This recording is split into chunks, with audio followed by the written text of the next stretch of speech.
Ang problem lang mga kapatid, masyado tayong nakafocus sa failure, hindi sa recovery.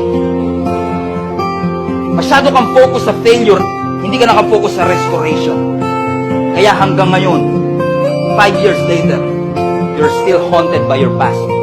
Minumulto ka pa rin ng nakaraan. Wala nakakita ng pagkakamali at kasalanan na yun. Hindi ka naging viral sa Facebook, pero hindi ka rin pinapatulog sa gabi. And instead of learning from your mistake, you are dwelling in your mistake. Let me encourage somebody. Do not stop on failure. Hindi porket nagkamali, kailangan huminto sa pagkakamali. Hindi porket tayo ay nagkulang, kailangan huminto sa pagkukulang. Let me just preach to you. Keep walking. Kahit nadapa, keep walking. But you don't stop in failure. You have to keep on walking. You have to keep on serving.